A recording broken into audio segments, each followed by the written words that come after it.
앞으로는 코로나19 확산 방지를 위해 기본 방역 수칙을 어길 경우 과태료가 부과됩니다. 전남 버스업계가 코로나19 장기화로 이용객이 급감하면서 전남도에 지원을 호소했습니다. 지난달 광주와 전남 지역 소비자 물가가 2년 7개월 만에 가장 높은 상승률을 기록했습니다. 춘천시가 사회적 거리 두기를 2단계로 격상했습니다. 시청자 여러분 안녕하십니까? DBS 광주 전남권 뉴스입니다. 앞으로는 코로나19 확산 방지를 위해 기본 방역 수칙을 어길 경우 과태료가 부과됩니다. 먼저 식당이나 카페를 제외하고는 모든 다중이용시설에서 음식 섭취가 원칙적으로 금지됩니다. 또 의심 증상이 있는 이용자와 종사자는 다중이용시설 입장이 금지됩니다. 모든 다중이용시설 이용자는 입장 기록을 반드시 남겨야 하고 특히 유흥시설은 손으로 명부를 작성해선 안 되고 전자 출입 명부만 써야 합니다. 위반하면 업주에게는 300만 원, 이용자는 10만 원의 과태료가 부과됩니다. 방역당국은 방역수칙 위반 업소엔 무관용 원칙으로 엄벌하고 위반이 다수 발생하는 업종은 집합 금지나 운영 제한을 강화할 것이라고 밝혔습니다. 전남 버스업계가 코로나19 장기화로 이용객이 급감하면서 전남도에 지원을 호소했습니다. 전남 버스운송사업조합은 지난해 3월부터 1년간 전남 시외와 시내버스, 농어촌버스 전체 매출액이 전년도 같은 기간에 비해 45% 감소했다고 밝혔습니다. 이 중 시외버스는 872억 원이 감소해 전체 감소 금액의 78%에 해당하며 이는 운행 중단 등으로 이어질 경우 도민 불편이 우려됩니다. 조합 측은 30에서 40% 감축 운행 등 자구책을 마련하고 있지만 인건비 지급마저 어려운 상황이라며 전남도에 지원 대책을 요구했습니다.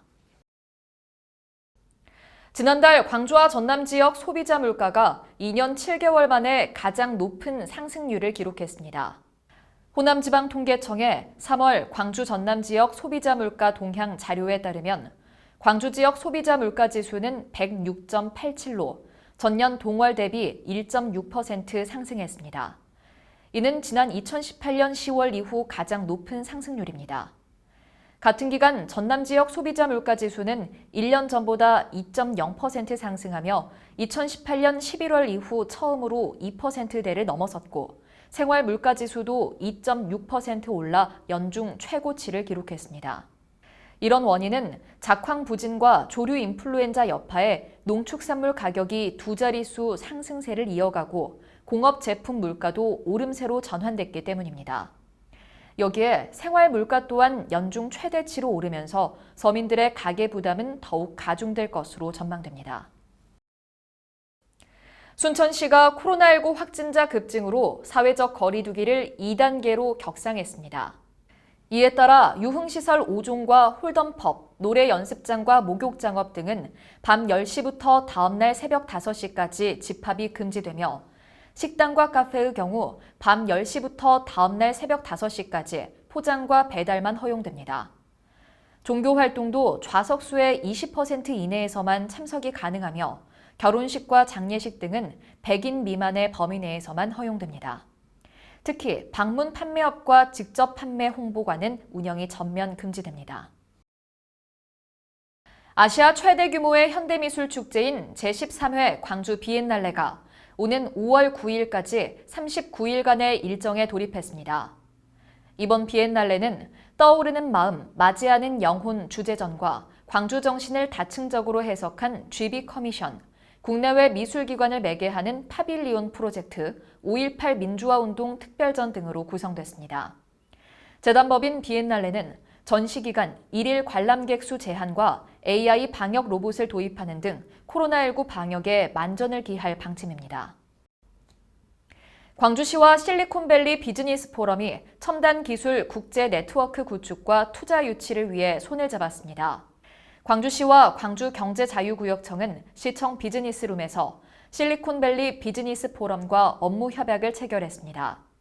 협약에 따라 다음 달 중 차세대 배터리 기술을 주제로 실리콘밸리 투자 유치 라운드 테이블 행사를 열고 합작 투자 유치와 중장기적 협업 사업 등을 추진할 방침입니다.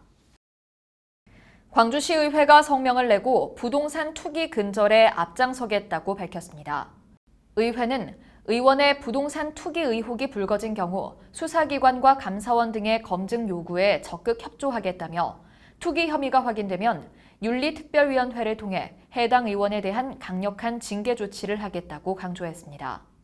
이어 남은 임기 동안 부동산 투기 근절과 청렴한 공직사회 만들기에 적극적으로 노력하겠다고 덧붙였습니다. 시청해주신 여러분 고맙습니다.